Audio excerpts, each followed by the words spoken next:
Hello दोस्तों, मैं आशुतोष कुमार। आप देख रहे हो सबका नॉलेज यूट्यूब चैनल। थोड़ा सा हम लोग क्या बोलेंगे कि वन शॉट जो रिवीजन हम लोग का चल रहा है, तो यहाँ पर इसमें 2 चैप्टर आपका समाप्त होगा, production and cost and theory of firm under perfect competition. आज लास्ट लेक्चर रहेगा, रेवेन्यू एंड प्रोड्यूसर इक्विलिब्रियम देख लेंगे। दोनों का दोनों चैप्टर हम लोग का फिनिश हो जाएगा। ठीक है, तो आई थिंक लेक्चर नंबर 3-4 होगा। अगर 4 बाद क्या बोले, वो दोनों चैप्टर का बात करो तो 4 वीडियो बनाए और दोनों में 2 को खत्म कर दी। ठीक, ओवरऑल लेक्चर नंबर आपका 7 हो सकता है आई थिंक। ठीक है, तो देख लीजिए, कोई भी लेक्चर होगा 30 मिनट का वीडियो बनेगा, यहाँ पे सब कुछ खत्म हो जाता है।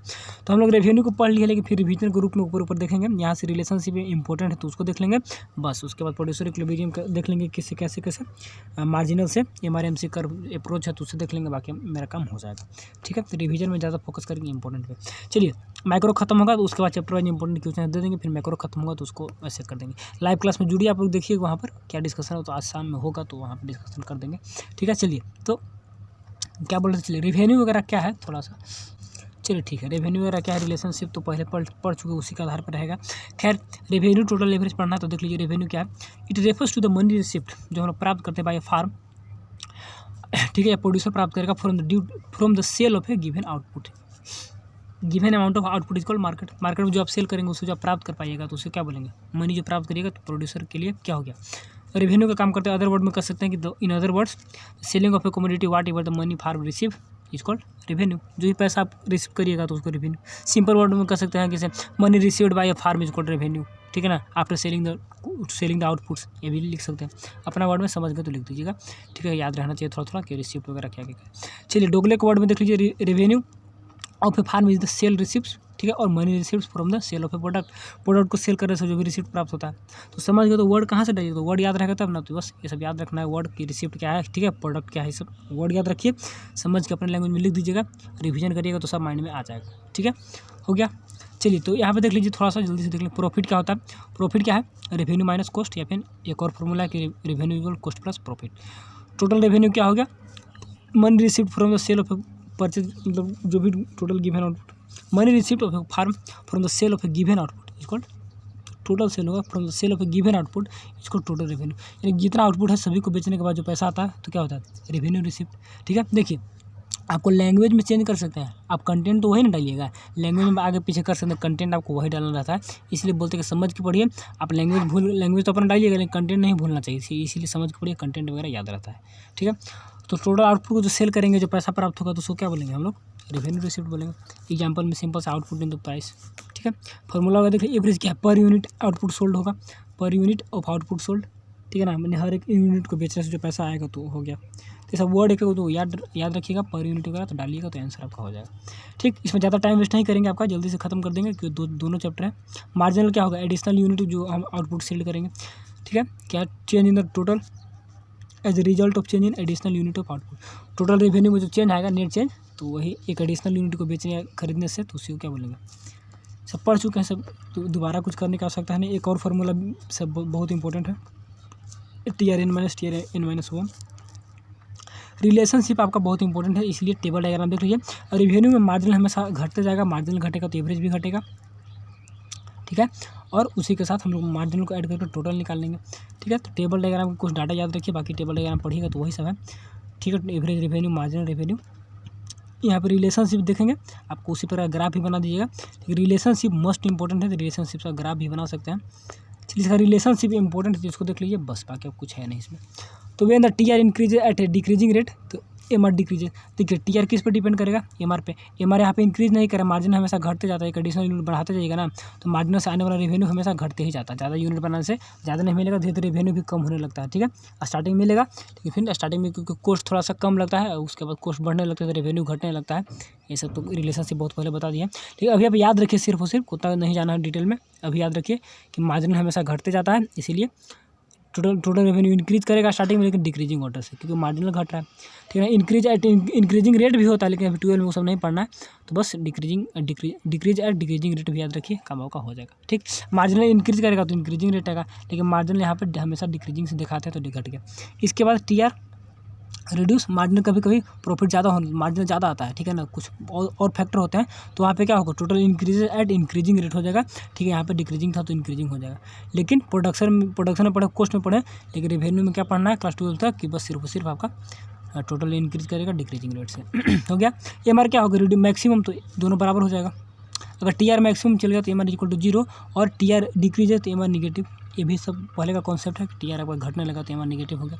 यहाँ पे एक और इन्फॉर्मेशन है यहाँ पे बहुत ही खास है कि क्या खास है, डाटा केवल मार्जिनल का याद रखना होगा। टेबल डायग्राम अगर डेटा बनाने के लिए देगा नहीं, बस प्रोडक्शन से देगा तो काफ़ी है। ठीक है, अगर देगा तो मार्जिनल से रेवेन्यू वगैरह से कम देता, मार्जिनल का डाटा याद रखिए 10, 8, 6 घटते हुए। ठीक है ना, तो उसी से आप निकाल लीजिएगा टोटल और एवरेज तो डिवाइड करके टोटल में निकल जाता है। ठीक है, उसी के आधार पर ग्राफ बना दीजिए। कोई खास है नहीं के लिए एक डाटा याद रखना रहता है मार्जिनल का। ठीक है, चलिए रिलेशनशिप आपका ए आर एम आर देख लीजिए कि when the A R falling जब घटेगा तो एम आर और छोटा हो जाएगा, थोड़ा सा ज़्यादा स्पीड में घटता है। अगर ए आर रीचेज मैक्सिमम तो दोनों बराबर हो जाएगा। और ए आर कैन भी 0 पॉजिटिव कुछ भी हो सकता है। लेकिन आपका यहाँ पे एक और बात है कि यहाँ पर दो ही रिलेशन, एक और रिलेशन नहीं दिया। क्या नहीं दिया कि एम आर ए आर आपका बढ़ेगा तो बढ़ने का रिलेशन नहीं दिया है कि ए आर इज इंक्रीजिंग तो एम आर ज़्यादा इंक्रीज कर जाएगा। तो यहाँ पे ए आर दोनों घटते हुए, दोनों हम लोग ग्राफ में देखें यहाँ पर दोनों घटते हुए तो इंक्रीजेज कोई है नहीं।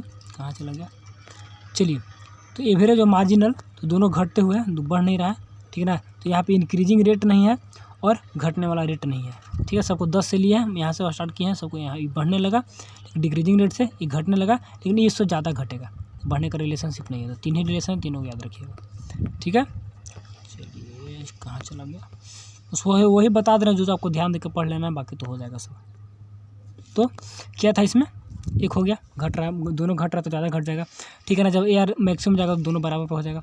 ए आर इंक्रीज तो कर नहीं रहा है, हमेशा घट ही रहा है। ठीक है, इसके बाद ए आर कैन भी 0 कुछ भी हो सकता है एम आर, लेकिन ए आर हमेशा पॉजिटिव होगा क्योंकि आपका टोटल रेवेन्यू हमेशा पॉजिटिव होता है तो एवरेज रेवेन्यू भी पॉजिटिव होगा। चलिए form of the revenue curve in different market, यहाँ पे आपको डायग्राम वगैरह टेबल वगैरह मतलब नहीं रखना है। यहाँ पे सिर्फ और सिर्फ आपको मतलब रखना है कि क्या इसका इलास्टिसिटी होगा। ठीक है ना, परफेक्टली कम्पिटिटिव में इलास्टिसिटी क्या होगा, मोनोपोली में क्या होगा और मोनोपोलिस्टिक कंपटीशन में क्या होगा। इलास्टिसिटी का नाम रखिए, ऑब्जेक्टिव में काम देगा और कहीं काम नहीं देगा। वैसे भी जानते हैं हम लोग कि प्राइस के बराबर यार हो गया। परफेक्ट कंपटीशन है तो होमोजीनियस प्रोडक्ट है तो सबका सब बराबर ही रहेगा, तो मार्जिनल भी बराबर हो गया। ठीक है, क्योंकि सबका सब बराबर है यहाँ पे, होमोजीनियस प्रोडक्ट है। तो यहाँ पे हॉरिजॉन्टल बनता है ना graph parallel to x axis, तो यहाँ पे हो गया तो परफेक्टली क्या होगा, इलास्टिक होता है। इसका इलास्टिसिटी याद रखिएगा, परफेक्टली इलास्टिक। ठीक है, क्योंकि थोड़ा सा भी प्राइस में चेंज होता है, थोड़ा बहुत भी, तो रेवेन्यू में मतलब हल्का फुल्का भी चेंज होगा थोड़ा बहुत, तो आपका बहुत सारे क्वांटिटी में चेंजिंग होने का चांस रहता है। ठीक है, प्राइस में थोड़ा बहुत चेंजिंग होता है तो परफेक्टली इलास्टिक। फिर क्या revenue curve under the monopoly में क्या होगा, मोनोपोली में क्या होगा, यहाँ पे देखिए मोनोपोली में घटते हुए दिखेगा। ठीक है ना, और दोनों घटते हुए तो ये आपका ज़्यादा रेट से घटेगा एम आर। तो यहाँ पे क्या होगा, यहाँ पे आपका लेस इलास्टिक होगा ना, क्योंकि मोर इलास्टिक होगा, क्योंकि यहाँ पे सब्स्टिट्यूट रहता है कि लेस। मोनोपोलिस्टिक में होगा आपका सब्स्टिट्यूट रहता है, यहाँ पे तो सब्स्टिट्यूट है नहीं, इसलिए लेस इलास्टिक, उतना चेंज नहीं करेगा प्राइस को चेंज करने से, उतना क्वांटिटी डिमांडेड में चेंज नहीं करेगा, क्वांटिटी डिमांडेड में चेंज नहीं करेगा तो रेवेन्यू में भी ज़्यादा चेंजिंग नहीं आएगा। ठीक है, तो हो गया।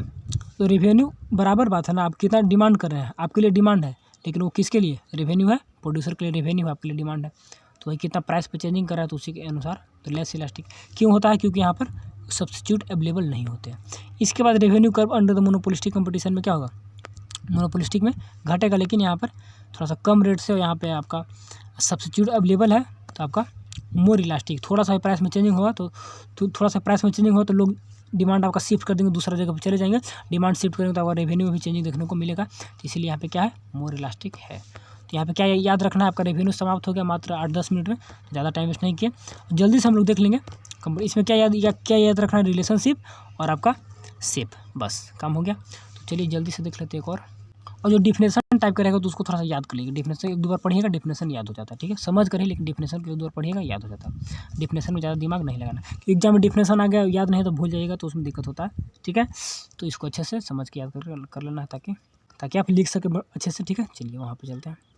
तो आइए लास्ट चैप्टर आपका प्रोड्यूसर इक्विलिब्रियम, इसी के साथ 2 चैप्टर एनसीईआरटी का समाप्त होगा। उन्होंने तो डिटेल में रिवीजन दिया, तब थोड़ा ये रिवीजन इंपॉर्टेंट जो है। तो यहाँ से प्रोड्यूसर इक्विलिब्रियम का डिफिनेशन इंपॉर्टेंट है, और क्या इंपॉर्टेंट है आपका 1 नंबर के लिए जो फॉर्मूला आता है कि T R minus T C approach, ये M R minus M C निकालने के लिए नहीं देगा, इक्विलिब्रियम निकालने के लिए नहीं देगा।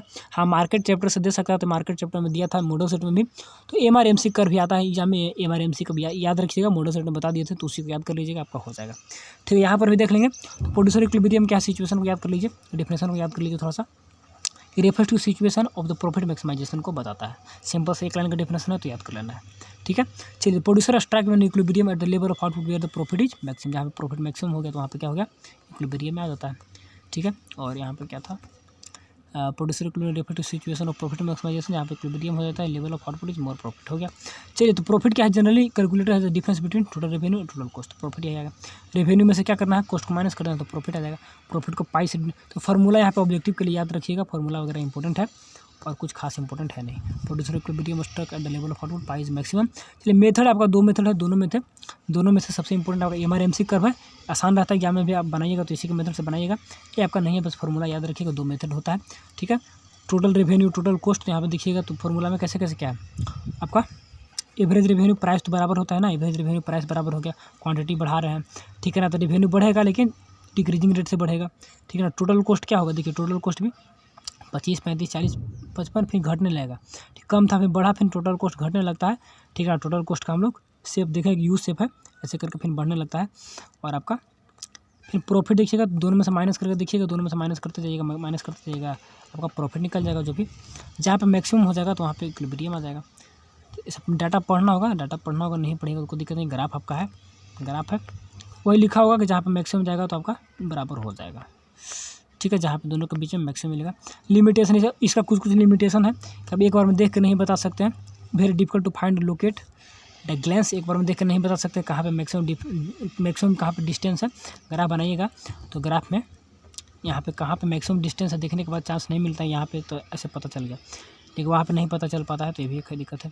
इसके बाद एक सेकंड, हाँ, यहाँ पे अगर डायग्राम में कोई दिक्कत होगा तो यहाँ पे क्या करिएगा, मार्जिनल तो घटते हुए आप जानते हैं, यहाँ पर तो मार्जिनल का बात है नहीं, टोटल कॉस्ट, अच्छे, हाँ, तो कॉस्ट हो गया, रेवेन्यू हो गया, प्रॉफिट हो गया, तो सबका रिलेशन अलग अलग है, तीनों का रिलेशन एक बार देखिएगा तो नहीं मिल पाएगा, एक को कांस्टेंट रखना होगा तब तीनों को कॉस्ट देखना होगा, ठीक है। स्टार्टिंग में बोलिएगा कि भैया यहाँ पे रेवेन्यू क्या हो रहा है, रेवेन्यू बढ़ रहे हैं, ठीक है, 20 से 40, 60, तो कॉस्ट आपका क्या हो रहा है, कॉस्ट भी बढ़ ही रहा है, कॉस्ट भी बढ़ रहा है, रेवेन्यू भी बढ़ रहा है, दोनों कैसे हो सकता है ऐसा हो, और यहाँ प्रॉफिट तो दोनों बढ़ा तो प्रॉफिट कम होगा ना, तो प्रॉफिट कम है, -5, तो ऐसा क्यों हो गया। स्टार्टिंग में तो कॉस्ट हम लोग जानते हैं कि ज़्यादा है, फिर धीरे धीरे घटते जाता है, फिर बढ़ने लगता है, तो कॉस्ट का जानते हैं, ठीक है। उसी के अकॉर्डिंग रेवेन्यू भी आपका कम आएगा और धीरे धीरे बढ़ने लगता है, तो रिलेशनशिप उतना डीप में नहीं जाना है, ठीक है। डाटा की कोई भी डाटा लेकर आप दिखा सकते हैं, यहाँ से कोई फिक्स नहीं है, ठीक है, देगा भी नहीं, टेंशन नहीं लीजिए उतना। चलिए सीधे हम लोग लिमिटेशन वगैरह, एक और लिमिटेशन था कि it is the since it is not directly show in the diagram में, प्राइस यहाँ पर नहीं रहता, इसीलिए difficult to the profit per unit of output sold, per unit पे कितना प्रॉफिट मिल रहा है नहीं निकल पाता है, क्योंकि यहाँ पे प्राइस दिया हुआ नहीं है।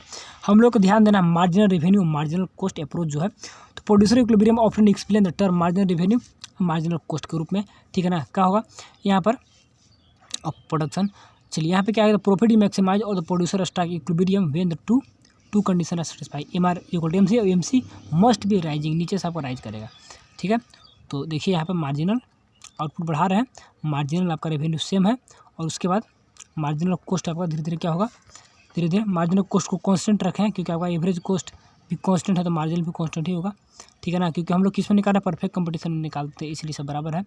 और मार्जिनल कॉस्ट कैसे कैसे क्या होगा, ज़्यादा लग रहा था, फिर आपका क्या होगा, धीरे धीरे घटने लगेगा, वही लॉ ऑफ वेरिएबल प्रोपोर्शन के कारण, ठीक है। स्टार्टिंग में कॉस्ट क्यों ज़्यादा लग रहा है, क्योंकि फिक्स कॉस्ट में हमको मशीन खरीदना है, लेबर वगैरह को तो बाद की चीज़ है, मशीन पर इन्वेस्टमेंट करना है, ठीक है ना। फिर धीरे धीरे प्रोडक्शन करते जाएंगे तो प्रोडक्शन इंक्रीजिंग रेट में मिलेगा, क्योंकि फिक्स कॉस्ट तो लग गया, वेरिएबल कम लग रहे हैं, स्टार्टिंग में लेबर कम है तो इंक्रीजिंग देखने को मिलेगा, फिर डिक्रीजिंग देखने को मिलता है, ठीक है। तो अलग अलग तोड़ के पढ़िएगा तब डिटेल में आएगा, उतना मत पढ़िए। अब क्या करिए, सिंपल सा जो फॉर्मूला है कि धीरे धीरे घटते जाएगा, 15, 12, 9, फिर धीरे धीरे बढ़ने लगेगा, तो कॉस्ट का हो गया, घटते हुए दिखा दीजिए, फिर आपका बढ़ते हुए दिखा दीजिए, ठीक है। और स्टार्टिंग में ज़्यादा फिक्स के लिए लग गया, और जब एक बार फिक्स लग जाता है मशीन वगैरह, फिर नए नए लग गए तो फिर आपका वेरिएबल में कम लगता है, धीरे धीरे कम, और फिर धीरे धीरे पुराना होने लगता है, फिर बढ़ने भी लगता है, ठीक है। तो इस टाइप से इतना कुछ हो गया, बोलिएगा ना, स्टार्टिंग में 15 इतना कैसे लग गया, तो फिक्स कॉस्ट के चलते लग जाता है, और फिर आपका फिर स्टार्टिंग में आपका फिर कम कैसे लगता है प्रोडक्शन आपको, हमको ऐसा कैसे मिलता है, आपको क्या बोलते हैं, इंक्रीजिंग रिटर्न क्यों मिलता है, क्योंकि हम लोग फिर वेरिएबल कॉस्ट देखते हैं ना, कॉस्ट बढ़ते जाएगा प्रोडक्शन के अनुसार, तो उस पर भी हमें इंक्रीजिंग देखने को मिलता है, ठीक है। और नए नए मशीन वगैरह लगा तो उसका कॉस्ट हम लोग वेरिएबल में नहीं ऐड करेंगे, ठीक है, वेरिएबल में उसका ऐड नहीं करेंगे, फिक्स में लग गया तो हो ज़्यादा हो गया, अब धीरे धीरे कम लगेगा और फिर धीरे धीरे पुराना होते जाएगा तो आपका बढ़ने लगेगा। इतना कुछ सोचने से अच्छा है कि आप याद रखिए कि धीरे धीरे घटते बढ़ते, ठीक है। चलिए, तो क्या करना है, क्या करना, उसको कांस्टेंट रखना है। Table is not assumption of the product, पढ़ लीजिएगा कि price is constant for the firm under the perfect competition, assume the 12 का पर यूनिट है तो AR इम्प्लाइज AR MR दोनों बराबर है तो हो गया। उसी प्रकार यदि MC है तो सो इनिशियली क्या फैलिंग घटते हुए, ठीक है ना, उसके बाद राइजिंग दिखाएगा, घटने के बाद बढ़ने लगेगा। This is according to law variable proportion, ठीक है ना, क्योंकि स्टार्टिंग में आपका इंक्रीजिंग यहाँ पर, क्योंकि स्टार्टिंग में इंक्रीजिंग रिटर्न देखने को मिलता है, ठीक है, तो कॉस्ट कम लग रहे हैं, फिर डिक्रीजिंग कांस्टेंट डिक्रीजिंग रिटर्न तो घटने लगता है, ठीक है। प्रोडक्शन पढ़े सब हम लोग, तो लॉ ऑफ वेरिएबल प्रोपोर्शन याद रखिएगा, ठीक है। AMR is equal to MC, two situation, दो बार यहाँ पर AMR is equal to MC दो बार इक्वल है। एक बार तो यहाँ पर इक्वल है AMR is equal to MC 12, एक और कहीं पर होगा, एक और आपका यहाँ पर 12 है, ठीक है। तो लेकिन ये एक और कंडीशन है कि MC must be rising, marginal cost must be rising, तो मार्जिनल यहाँ पर राइजिंग हो रहा है, 12 से 15 आ गया, तो यहाँ पे मार्जिनल तो घट रहा है, यहाँ पे मार्जिनल घट रहा है, ठीक है ना, यहाँ पे बराबर है लेकिन मार्जिनल 10 घट गया, तो ऐसा नहीं होना चाहिए। मस्ट बी राइजिंग है तो मस्ट बी राइजिंग वाला कंडीशन होगा। MC so in the falling हो गया यहाँ पर। चलिए टेबल में दो कंडीशन है, AR को तो एक आपका 2 यूनिट पर है, एक आपका 10 यूनिट पे है, तो सबसे ज़्यादा कहाँ पर प्रॉफिट होगा, जहाँ पर हम लोग 10 यूनिट पे, बट यहाँ पर क्या होगा, MC राइजिंग है, इसीलिए वहाँ पर हम लोग इक्विलिब्रियम करेंगे। और स्टार्टिंग में फिर कॉस्ट वगैरह कम लगता था, रेवेन्यू ज़्यादा आने लगता है, फिर कॉस्ट बढ़ने लगता है, रेवेन्यू घटने में लगता है, ठीक है ना। तो प्रोड्यूसर इक्विलिब्रियम जो पढ़ लिए, प्रोडक्शन चैप्टर पढ़ लिए, तो उसी पे सब है, उसी के रिलेशन में सब कुछ है, उसको समझ गए आपका सबका सब समझ गए, ठीक है, क्योंकि उसी से आपका कॉस्ट भी निर्धारण होता है, उसी से आपका रेवेन्यू वगैरह भी जनरेट होता है, तो सब उसी पर है। कॉस्ट बढ़ने लगता है, रेवेन्यू घटने लगता है, उसी के बारे में हम लोग को डिक्रीजिंग ऑर्डर मिलने लगता है, किसका, प्रोडक्शन इक्विलिब्रियम का। कॉस्ट कम है तो ज़्यादा है, इस टाइप से, ठीक है। तो प्रोड्यूसर इक्विलिब्रियम है तो रेवेन्यू ज़्यादा है, बहुत कुछ रिलेशनशिप है, पढ़िएगा तब अच्छे से समझ में आएगा, ठीक है। तो इतना कुछ था सिंपल रूप में, बस जहाँ पे मैक्सिमम होगा राइजिंग वहाँ MC इज फैलिंग, ठीक है। तो देख लीजिए अकॉर्डिंग टू द स्ट्राइक कहाँ पे MC इज राइजिंग यहाँ पर होगा, तो आपका घटते हुए डायग्राम में देखिए तो आपका समझ में आ जाएगा। दोनों कंडीशन में देखिएगा तो यहाँ पर 27 आ गया प्रॉफिट, -3 में आ गया, यहाँ पे प्रॉफिट आपका 120 में आ गया, ठीक है। तो यहाँ पे आपका इक्विलिब्रियम पे दोनों कंडीशन को निकाल दिया है। यहाँ पे आपका ग्राफ देखिए कि MC क्या हो रहा है, राइजिंग कर रहा है यहाँ पर, तो इस सिचुएशन आपको इक्विलिब्रियम का बना देना होगा, ठीक है। टेबल डायग्राम याद रखिएगा, बराबर रखना है, बाकी सब आपका कंप्लीट हो गया। चलिए वैल्यू बेस्ड क्वेश्चन है कि प्रॉफिट और not maximize when the AMR MC are not equal, अगर इक्वल नहीं तो प्रॉफिट मैक्सिमाइज क्यों नहीं होगा। दोनों कंडीशन है कि अगर एक बार ज़्यादा रहेगा और कम रहेगा, तो ज़्यादा रहेगा तो क्या करेगा, और प्रोडक्शन करने को चाहेगा। रेवेन्यू ज़्यादा रहा तो क्या बोलेगा, किसे, रेवेन्यू ज़्यादा रहा और प्रोडक्शन करेगा तो वहाँ पर बराबर आ जाएगा। रेवेन्यू कम आ रहा है तो प्रोडक्शन क्या करेगा, कम कर देगा।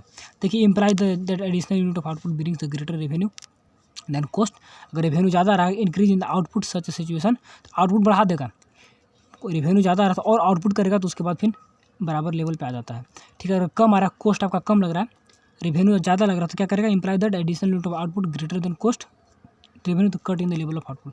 अब यहाँ पे क्या रहा, कॉस्ट ज़्यादा लगा तो प्रोडक्शन कम करना चाहेगा, लेवल कम करेगा तो दोनों फिर बराबर आ जाता है।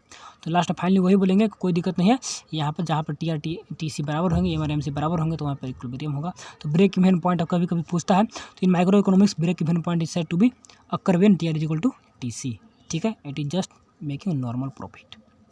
तो यूनिट 3 समाप्त हुआ। वीडियो आपका 18 मिनट का लग गया, लेकिन आराम से बता दिए, जो भी था अच्छे से बताया, कोई हड़बड़ी कोई स्पीड नहीं।